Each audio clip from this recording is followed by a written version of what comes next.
उसकी दो सास थी, एक तो उसकी सास और एक उसकी दादी सास। निधि स्वभाव में बड़ी ही चंचल स्वभाव की थी और ये बात उसकी सास को बिल्कुल पसंद नहीं थी। एक दिन निधि हेडफोन लगाकर गाने सुन रही होती है और नाच रही होती है, तभी उसकी सास वहाँ आ जाती है। It's the time to disco, कान मिले देखो किसको, It's the time to disco।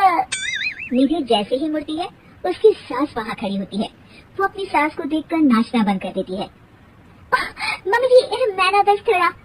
नहीं नहीं बहू, और नाचो, पूरे दिन रात एक कर दो प्रैक्टिस में। क्या है ना, तुम्हें तो डांस इंडिया डांस में जाना है ना। Dance India dance? नहीं नहीं मम्मी जी, वो तो मैं बस ऐसे ही। हाँ हाँ पता है, तुम ऐसे ही ठुमके मार रही हो, नाश्ता तो बना रही है अब तक। बस मम्मी जी मैं जा ही रही थी बनाने। तभी वहाँ निधि की दादी सास आ जाती है। अरे बहू जरा मेरे कमरे में तो चल, तेरा चश्मा नहीं मिल रहा है। माँ जी चश्मा मिलेगा भी कैसे, वो तो आपने अपने सर पर लगा रखा है। भूल गई थी मैं।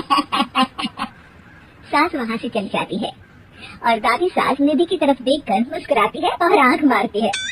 अगले दिन निधि टीवी देख रही होती है, तभी वहाँ उसकी सास आती है और कहती है, बहू ये क्या, दिन भर टीवी के सामने अपनी आंखें खराब करती रहती है तू। मम्मी जी वो कोई काम नहीं था, तो मैंने सोचा कि टीवी ही देख लूं। अच्छा काम नहीं था, कोई नहीं, रात में घर में कुछ रिश्तेदार आ रहे हैं, उनका खाना बनाना है, चाहिए बहू जी। है? कितने लोग आ रहे हैं मम्मी जी? यही कोई 10-12 लोग होंगे, अभी से ही लग जाओ काम पर समझी, उनकी खातिरदारी में कोई कमी नहीं रहनी चाहिए। सास वहाँ से चली जाती है।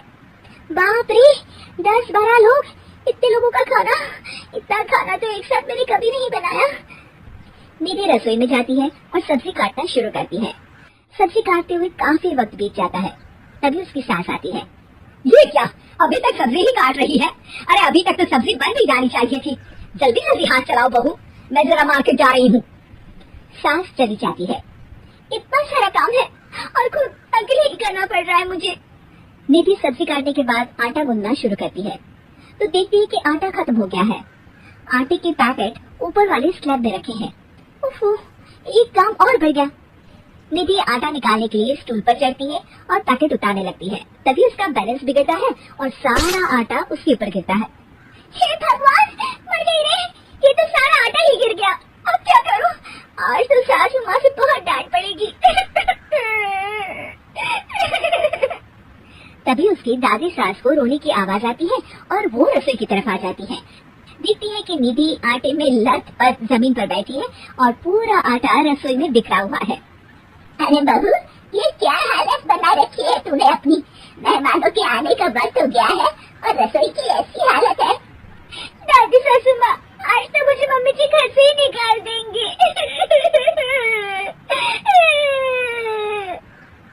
रोना बंद भी करो और जल्दी से सफाई शुरू करो।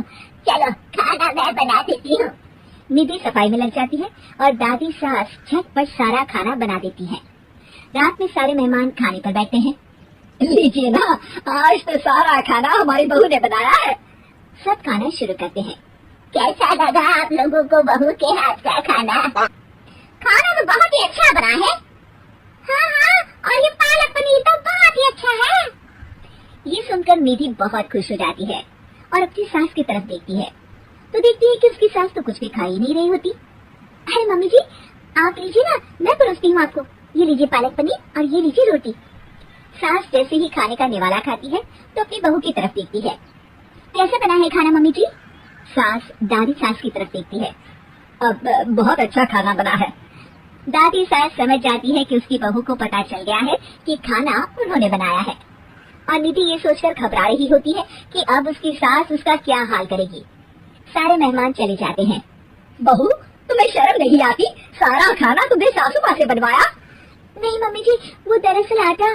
तभी दादी सास वहाँ आ जाती है और निधि की बात काटते हुए कहती है, अरे बहू मेरी थोड़ी सी तबीयत ठीक नहीं लग रही, तू जरा डॉक्टर को तो बुला दे।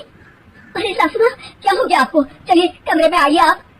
सास निधि की दादी सास को अंदर लेकर जाती है और दादी सास एक बार फिर से निधि की तरफ देखकर मुस्कुराती है।